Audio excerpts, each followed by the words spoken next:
Assalamualaikum warahmatullahi wabarakatuh. Bagaimana kabarnya anak-anak hari ini? Sehat bukan? Alhamdulillahirabbil alamin. Anak-anak, sebelum pelajaran hari ini kita mulai, marilah kita berdoa terlebih dahulu. Berdoa menurut agama dan kepercayaan masing-masing dimulai. Selesai. Anak-anakku, hari ini kita akan belajar tema 8, lingkungan sahabat kita. Subtema 1, manusia dan lingkungan. Pembelajaran 3. Adapun tujuan pembelajaran kita hari ini yaitu yang pertama, melalui kegiatan berdiskusi, siswa mampu mengidentifikasi peristiwa teks non-fiksi dengan benar. Yang kedua, melalui kegiatan pengamatan, siswa mampu menyebutkan keragaman sosial budaya masyarakat Indonesia dengan tepat. Yang ketiga, melalui kegiatan bermain peran, siswa mampu melakukan kegiatan yang berkaitan dengan keragaman sosial budaya masyarakat Indonesia dengan baik. Nah, perlu anak-anakku ketahui bahwa Indonesia adalah negara yang kaya akan budaya, baik berupa rumah adat, pakaian adat, kesenian daerah, bahasa daerah, makanan khas, upacara adat, dan lain sebagainya. Keragaman kebudayaan tersebut lahir karena usaha masyarakat untuk menyesuaikan dengan lingkungan sekitar. Nah, ada sebuah daerah yang memiliki keunikan budaya berupa rumah gadang. Di daerah manakah itu? Yuk anak-anak, kita saksikan, kalian perhatikan bersama bacaan teks non-fiksi berikut. Rumah gadang. Rumah gadang merupakan rumah adat dari Minangkabau. Sering juga disebut rumah Baanjuang dan rumah Bagonjong.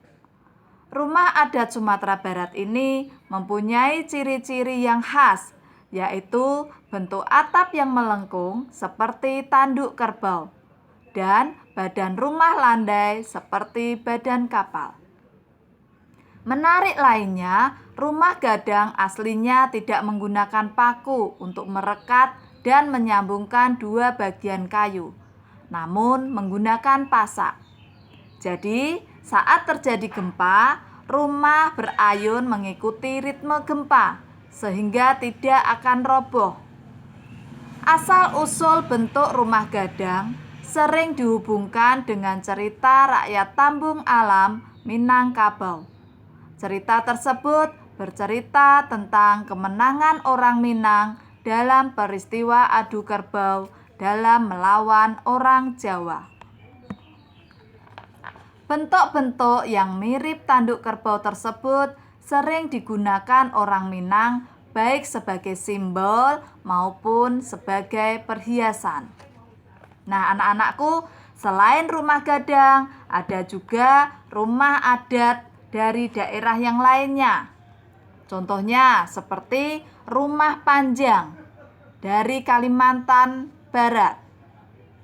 Kemudian ada juga rumah bolon dari Sumatera Utara. Dan ada juga rumah honai dari Papua. Nah, selain rumah adat, ada keragaman yang lain yaitu berupa pakaian adat. Contohnya seperti kebaya dari Jawa Tengah, ada ulos dari Sumatera Utara, dan ada baju bodo dari Sulawesi Selatan. Yang kemudian ada tarian daerah. Tarian daerah di sini contohnya ada seperti tari piring. Ini dari Sumatera Barat.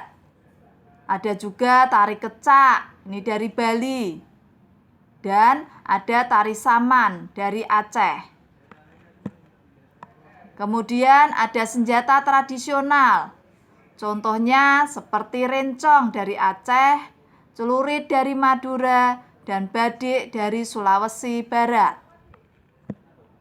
Kemudian anak-anak ada makanan khas. Makanan khas yang sangat familiar. Contohnya seperti gudeg. Ini dari Jogja. Kemudian ini anak-anak pasti semua tahu.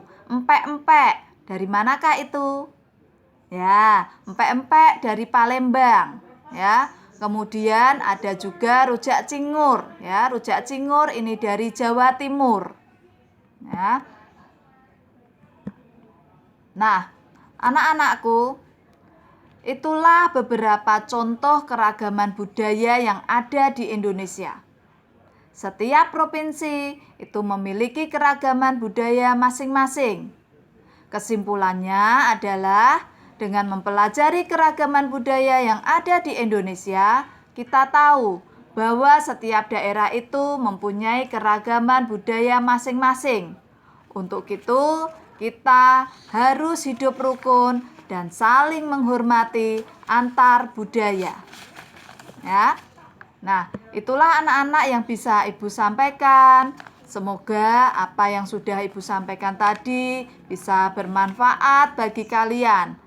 Ya, untuk lebih memahami materi ini, kalian bisa membacanya di buku paket tema 8 halaman 15 sampai halaman 25. Paham anak-anak?